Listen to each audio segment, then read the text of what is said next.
Hello everybody, I hope you're all well. I've had a busy day loading their van up with bits of rubbish for the dump.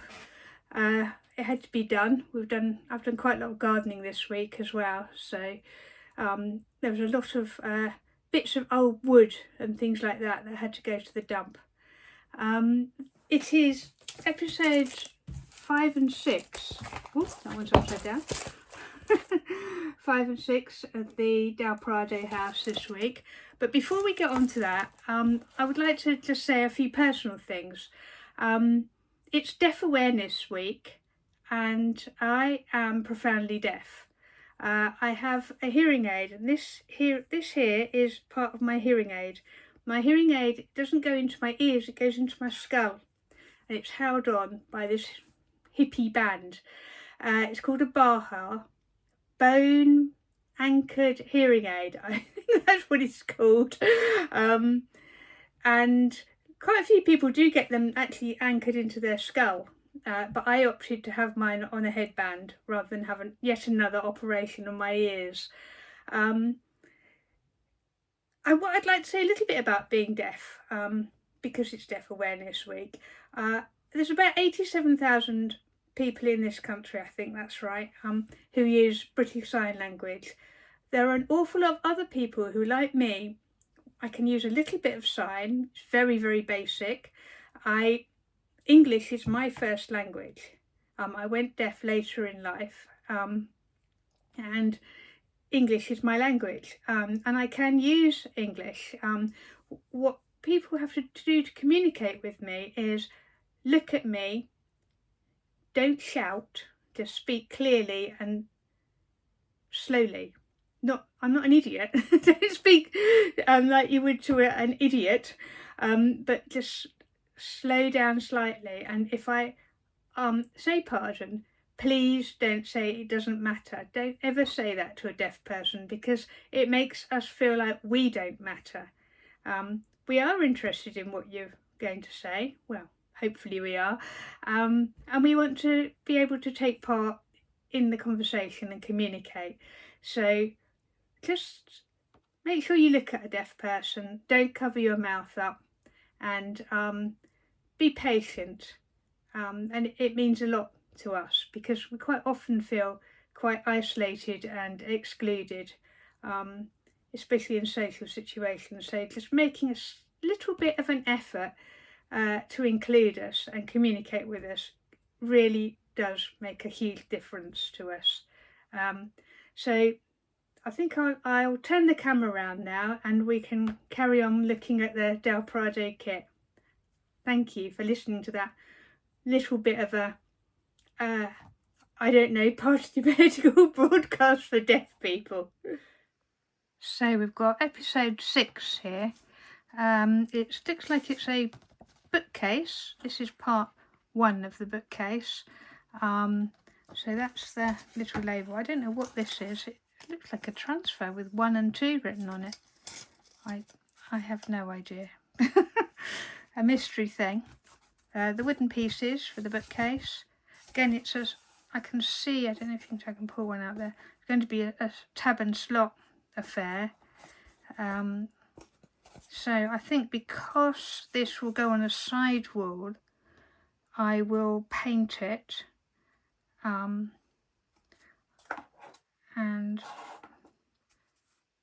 disguise the slots and the tabs. Although if you look at the bed, they're not that noticeable. I think that's probably because the bed has got so much more to it. I'll have a think about what I'm going to do with that. Whether I'll paint it or stain it. And then we have the magazine.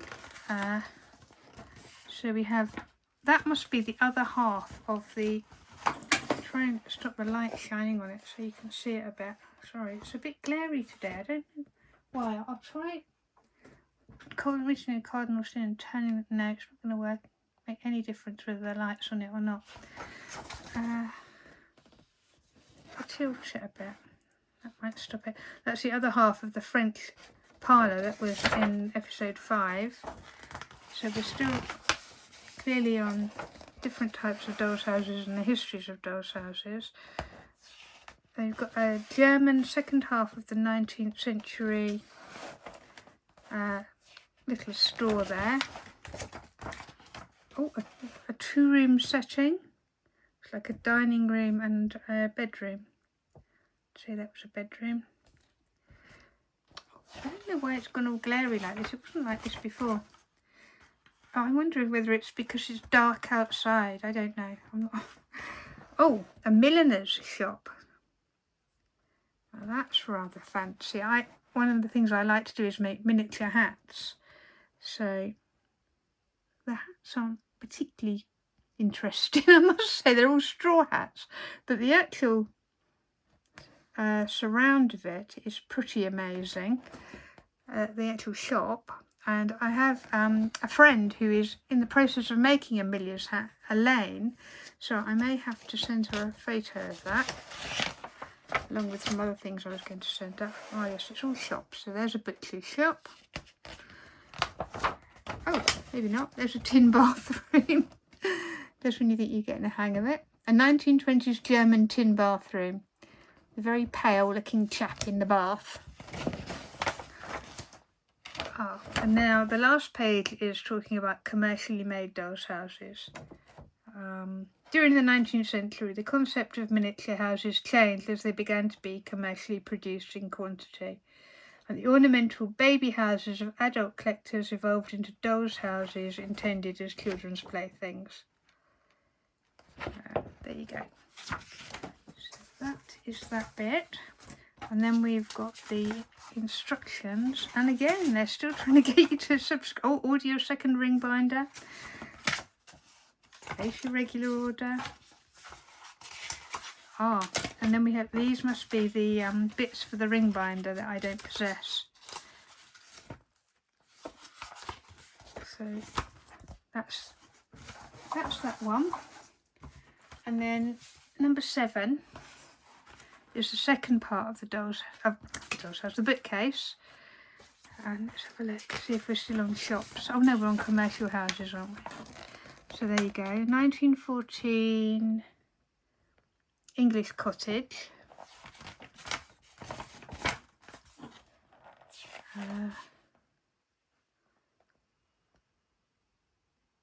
We've got a 1964 the American firm Grandma Stover advertised these jointed plastic dolls, all painted and dressed by Ethel Strong, who commissioned the dolls from her mother. Right. This is a very fine house. Oh, I love that kitchen. Look at that kitchen. I do apologise for the light. Oh yeah, if you look at... That's amazing. German bisque dolls. They're quite cool. Now we're on to Mon Repos. Delightful small house that resembles a 19th century French villa. The Hacker House, made in Germany, 1890s. There's a very small lady next to an incredibly huge ham in the kitchen. I don't think they kind of worked out the scale yet. Some of the furnishings look a bit too large for the people. That's a very wide woman.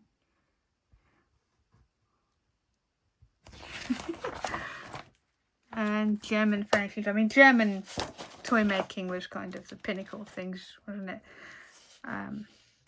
For a long time. And there still is a lot of German toy making going on.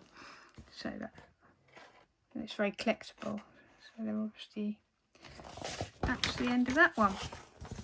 And we've got the second part of the bits for the bookcase. More instructions. Oh, that's quite cool. Photographs, presumably to put on the bookcase. That's really quite nice, isn't it? I mean, I know you can print things off it so easily now, but I do like those. kind of old photographs.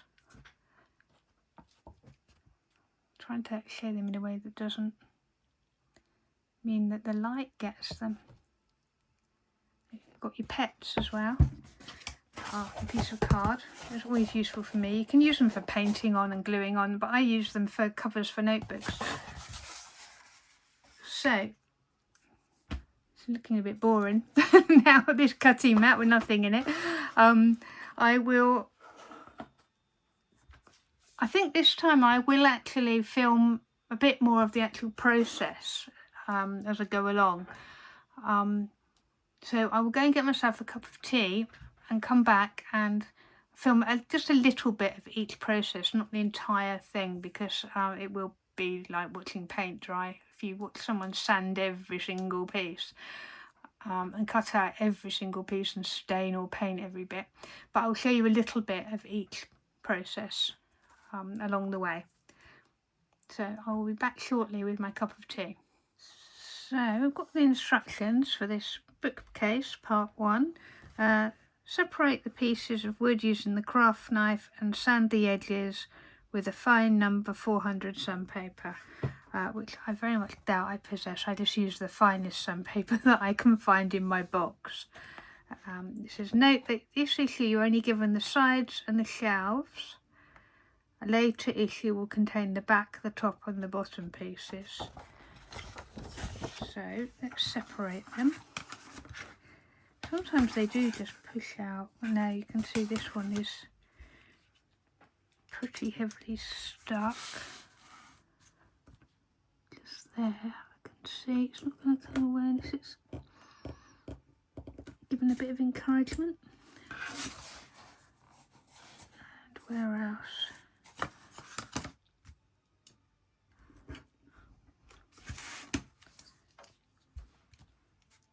A bit of a problem with my craft knife at the moment.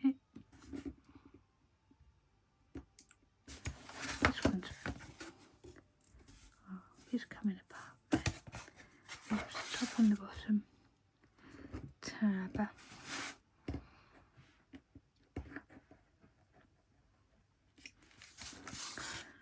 And just there, I can see.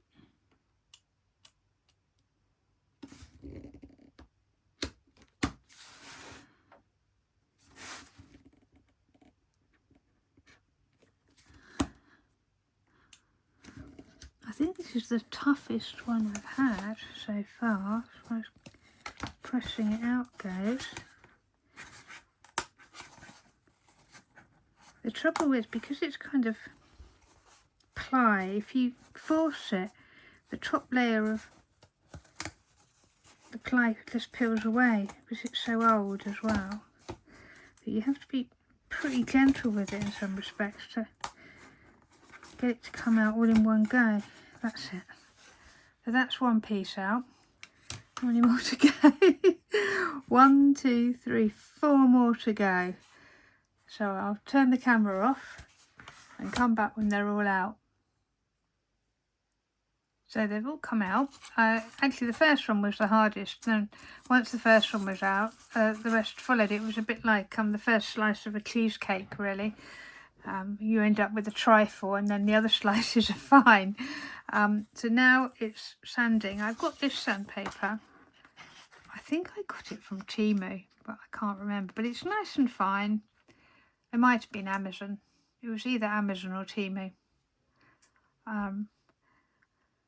Because I couldn't find, and you know, normally I just buy packs of sandpaper from the DIY shop. But I wanted something a bit finer, and I think they go up to $2.40 maybe at the DIY shop.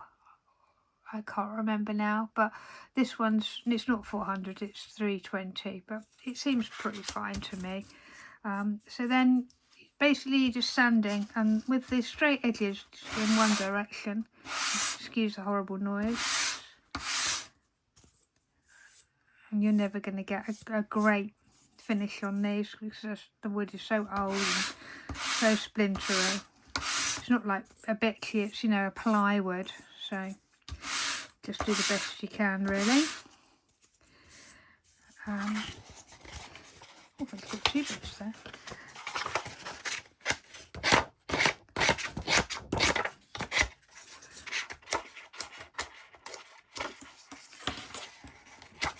Let's see those.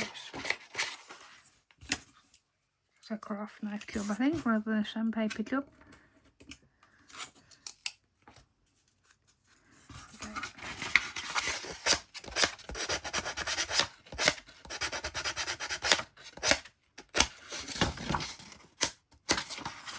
And then with the surface of it, I just do a circular kind of a motion like that.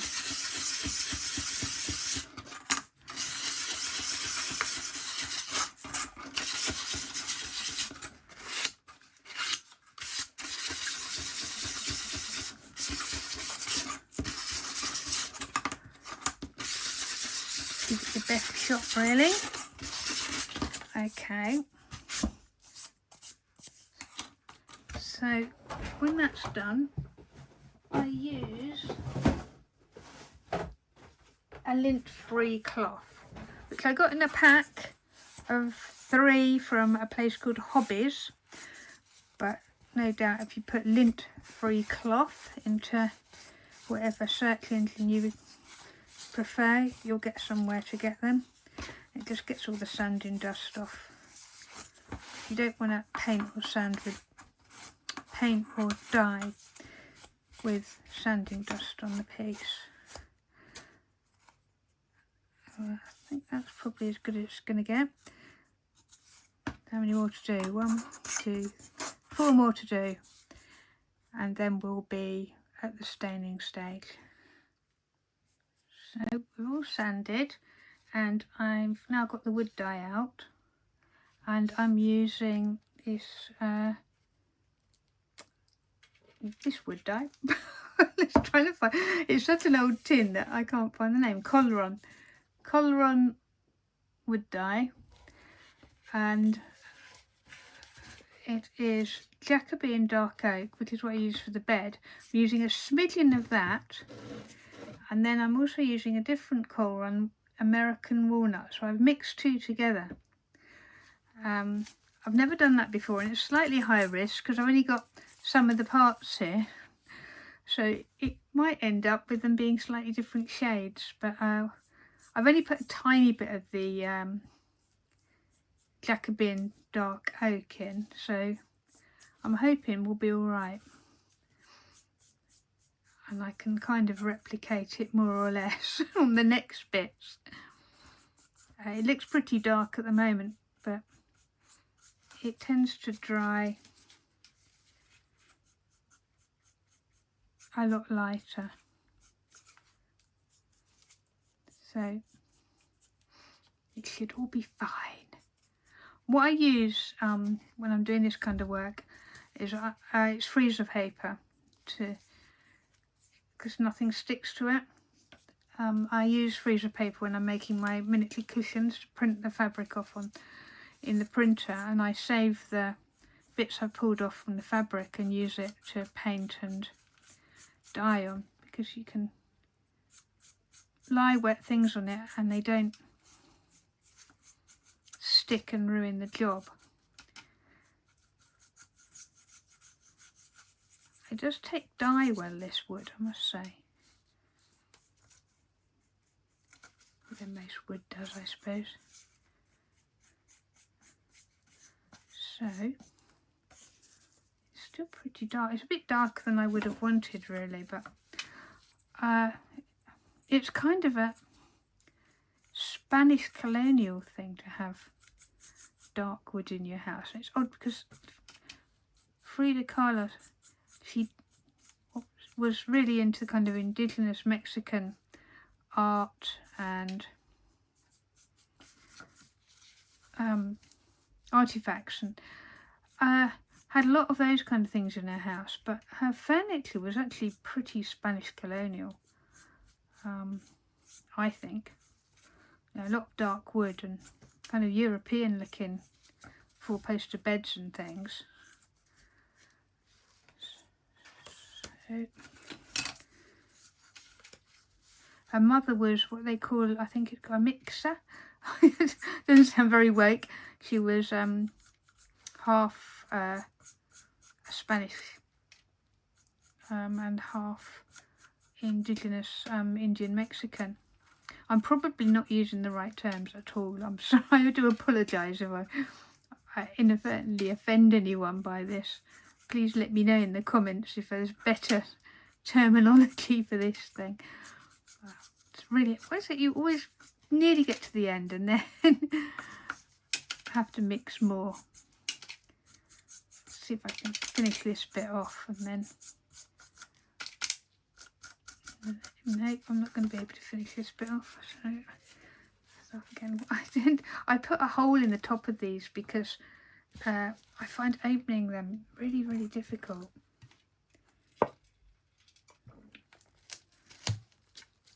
And obviously always wear gloves because otherwise you tend to end up looking like I've put too much Jacobean oak in that one, I know I have. That's annoying. What I might have to do is do the other bits now. They look like a slightly different colour to me. Hey ho.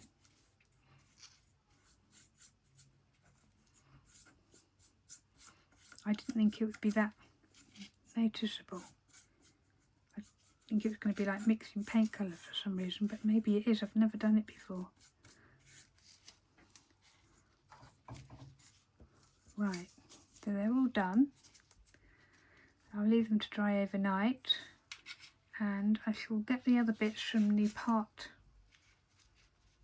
I can't remember what parts we're doing now. Part 2 of the bookcase anyway, and I'll use that dye to stain those with, and then we'll be all ready to start assembling.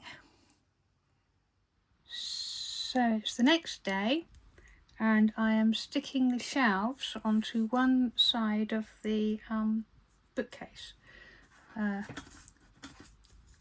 So I've done 2 and I'm just about to stick the last one on. So it's a matter of putting a small amount of glue where it will adhere to the slot. It's probably a bit too much. And then put it in and then it oozes out. So I'm gonna just break off a bit of a cocktail stick and try and clean it up as much as I can. Probably use it the other side as well, normally does.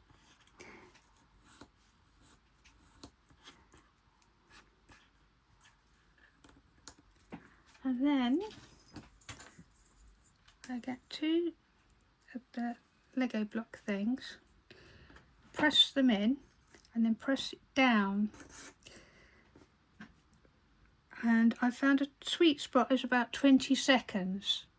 So I can look at the clock on my phone here and do this for 20 seconds, and then I shall leave it to dry for a few hours before I attempt to put the other side on as well.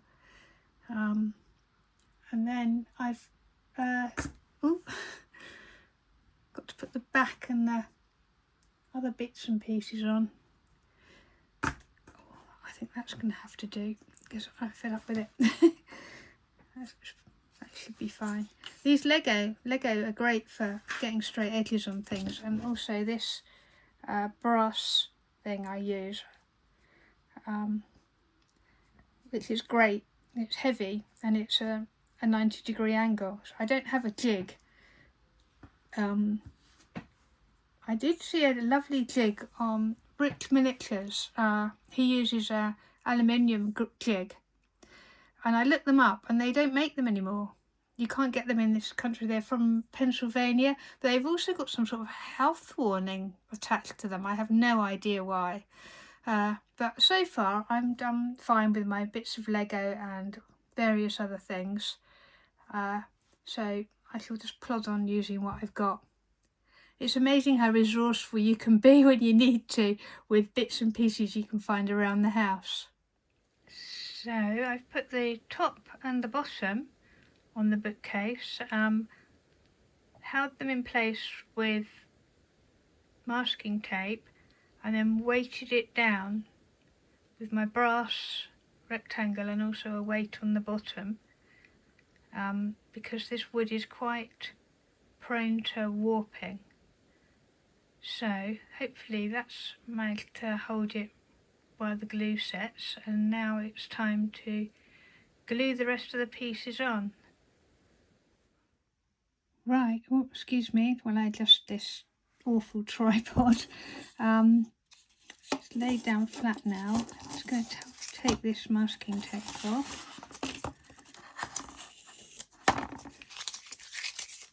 And then I've got various other bits to stick on this thing.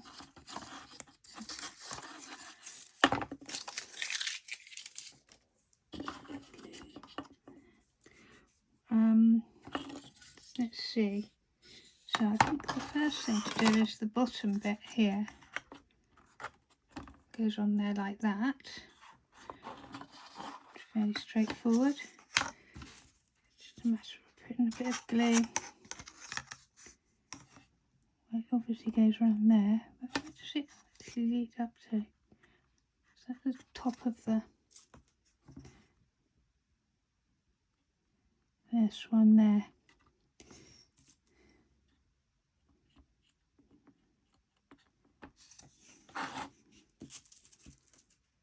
And here.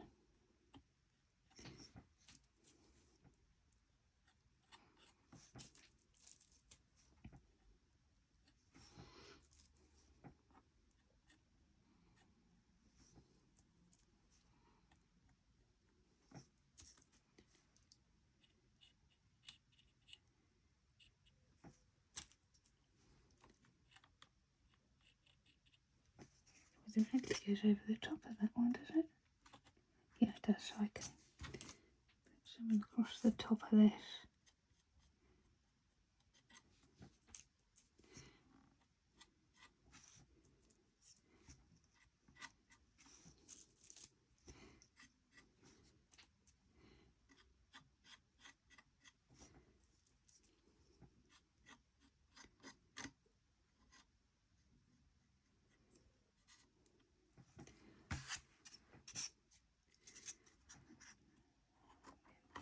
Slot it in. Like these spillages.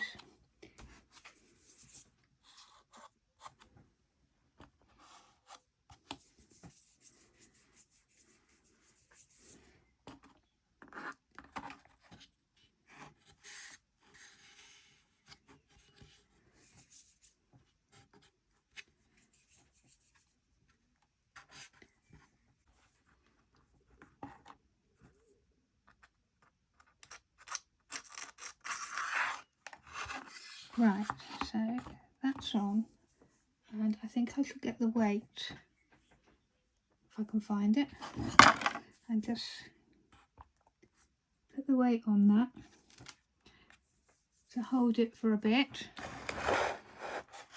I've got the top to do,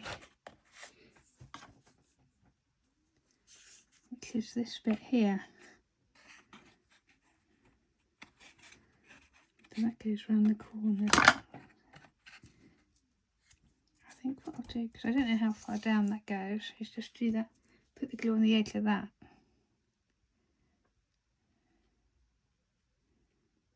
Like that.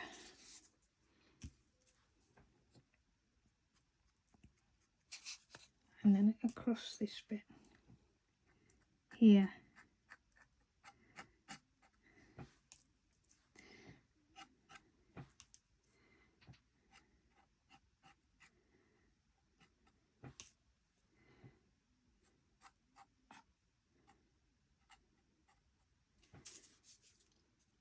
Stick that on.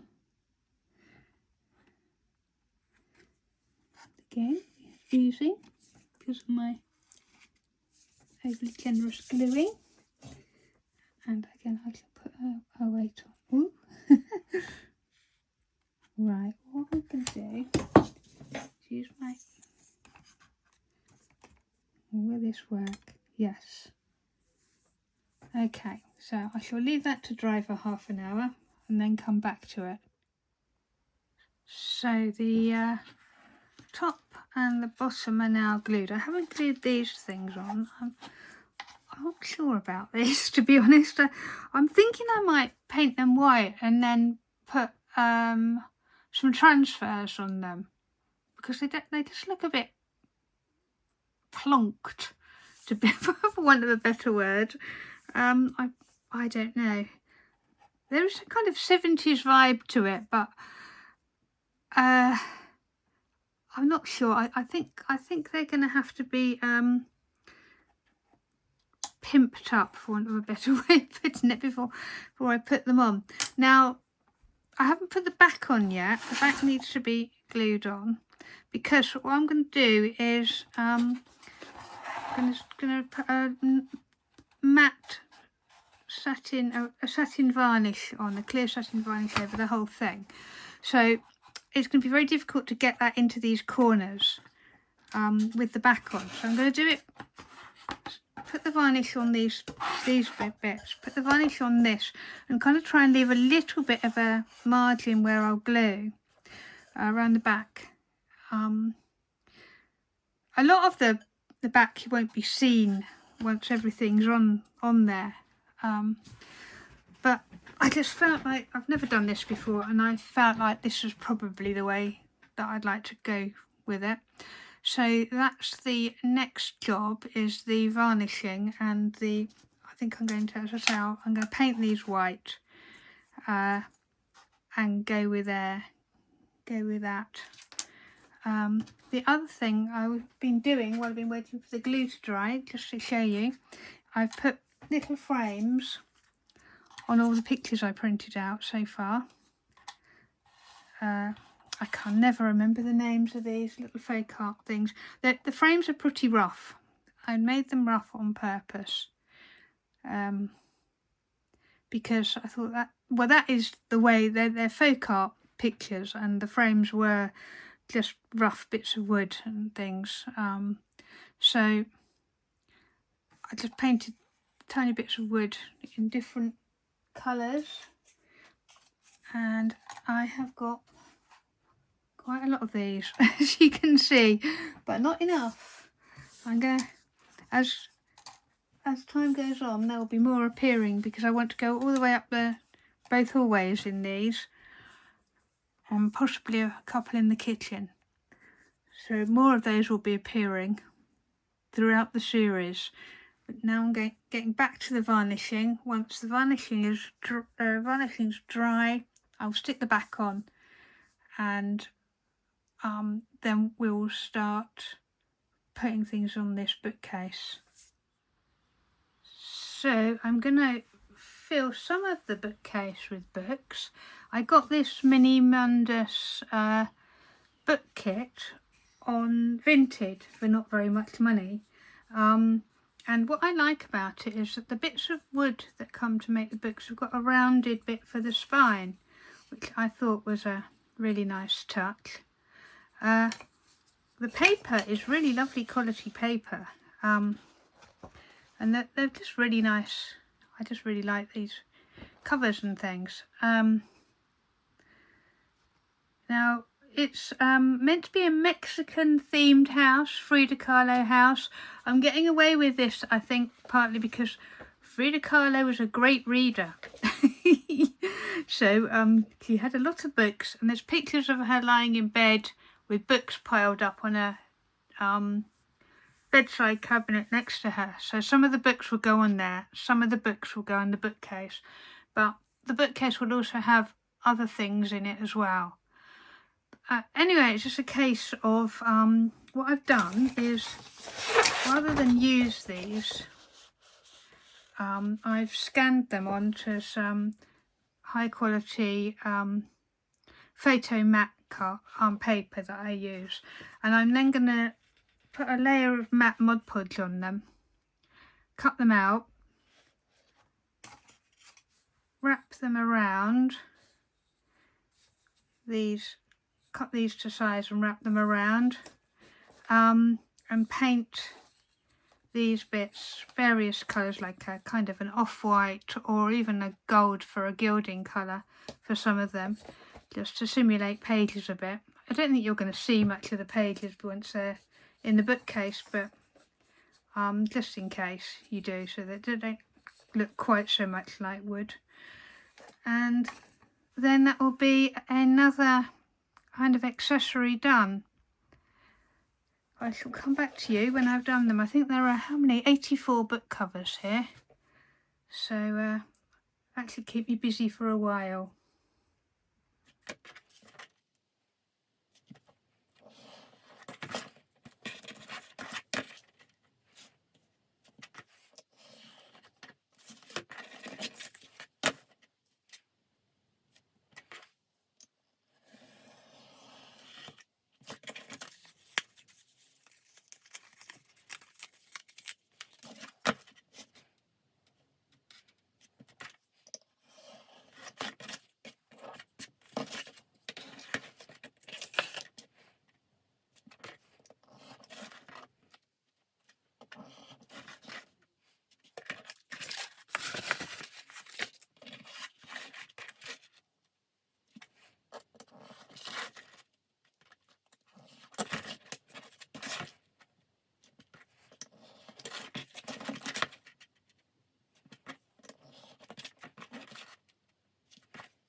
So I've cut them out and I've edged round them with various different colours, and now I'm going to cut the wood to size and paint round the tops of the edges of the bit that's meant to be the book, to simulate old books and different types of book rather than just have plain wood. I mean, most of them will be on a bookshelf, so you won't be able to see much of them, but if I want to pile them up or something, then it's nice to have something that looks slightly less like it's a bit of old wood. Now I've just put far too much of the ochre in there. I don't know what I'm going to end up with here. Yeah, I'm going to have to put some more of this one in. This is ivory white.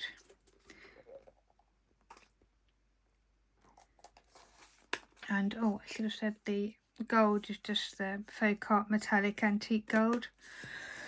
Excuse me.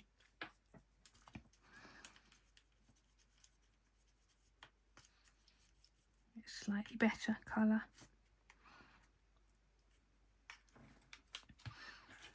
for what I want. Okay, so I've cut one to size here,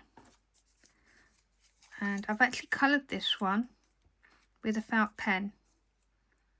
As you can see, you just get a sort of an aged colour to the book. I'll put that one there. I'll cut another one to size while you're here. Nice gold one. This balsa wood is not the best, really. It's kind of cracking quite a lot. So these, if they, where's that one I've just done? Yeah, you can see the bottom there, it's sort of nibbled away. So that won't be on a book stack, that would just have to be against the bookshelf. Give myself a bit of room here. Just fold it over. Then I'll make a line, and then I tend to cut just inside that line. There. With the balsa wood you can sometimes cut it through with a knife, but I either use my meter saws or this wood saw. Here we go. Give it a bit of a sand.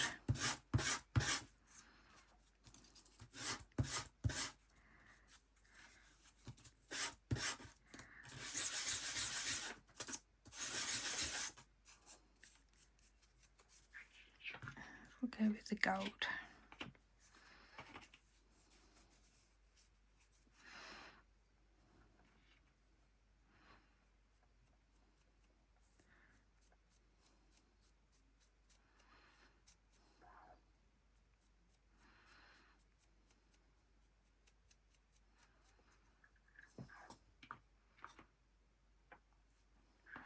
Go. Do that one.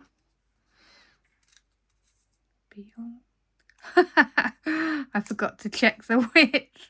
I'm going to have to cut it and then repaint the edge.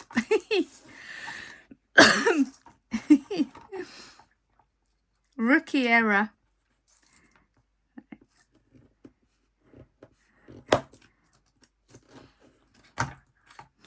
Let's try again.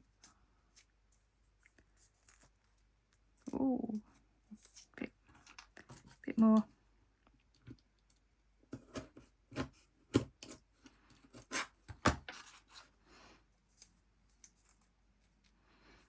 That's it, isn't it? I'm going to have to paint that edge again.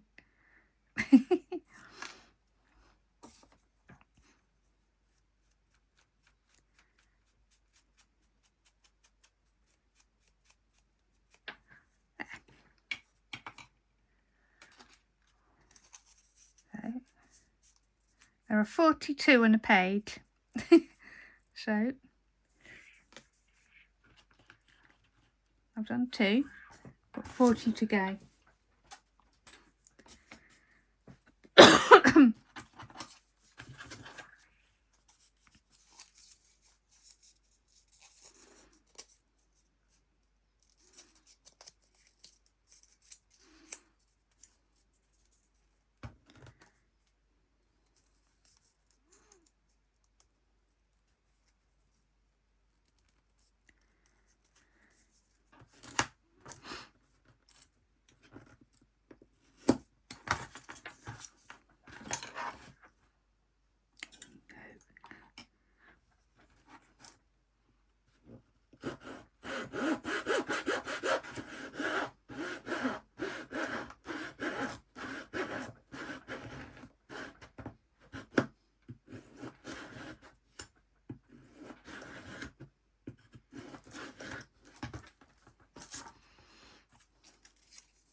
when they're very wet like this, I just leave them to dry with the book next to them, so I know that that book belongs to that one on a piece of kitchen paper.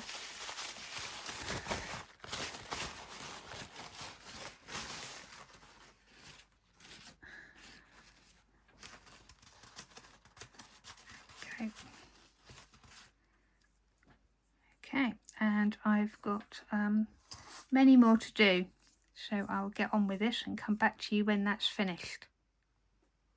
So I've now cut all the pieces of wood to size and painted round them.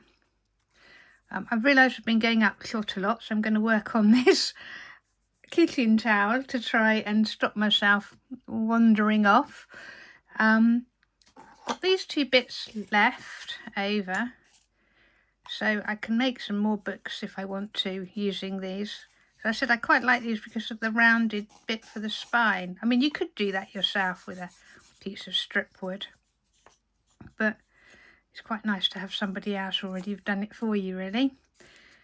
It's a mini Mundus kit, as I said before, and I got it on Vinted. It's worth looking out on eBay and Vinted for kits for people who don't want to make them or they're selling them cheap. So now I have 42 books to make up. I've already made 42. The kit comes with 84 altogether. So this is getting to the point where I'm sick to death of it, to be honest, but I want to carry on and finish the job. So basically all I'm going to do, looks like the kitchen towel is stuck to the wood there, that's it, is with my tacky glue, I just use the Aliens tacky glue. Let's see if I can put the tacky glue there. The bit of the book that you want to glue the spine to.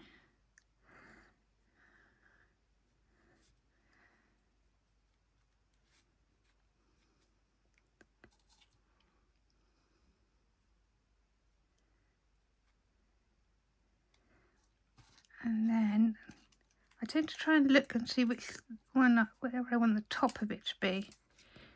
But this one's a bit, the wood's cracked whichever way, so it doesn't really matter.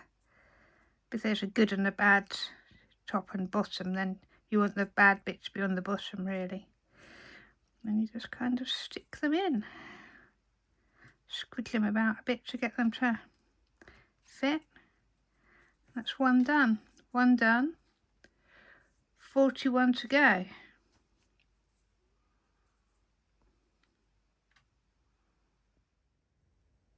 Okay, so the books are on the bookcase. The back of the bookcase was stuck on. I decided, I can't remember if I've said this because I've been making these books for so long, the beginning of this video seems to like in another lifetime almost. But I left off the oval decorations, and I have a lot of books left, which is good. I'm going to add some more things to this bookcase, which I will do as I'm making the rest of the parts. I've printed out some things that I found on, whoops, there's a bookcase over, on Pinterest, and I'm going to have a go at making some little ornaments out of Fimo and adding them to the taking out books and adding ornaments, because I just think it looks a bit kind of flat and dull at the moment. I think it'd be quite nice to hang some things on that bit there and hang something over down the side of it as well. It will kind of be behind the door in the living room, but even so, it's nice to have lots of detail and sort of layers of detail. And at the moment, it's just not really doing it for me, this thing. The books are very effective, but I think we need a bit more going on to make it sort of more Frida Kahlo. So that is all for this video.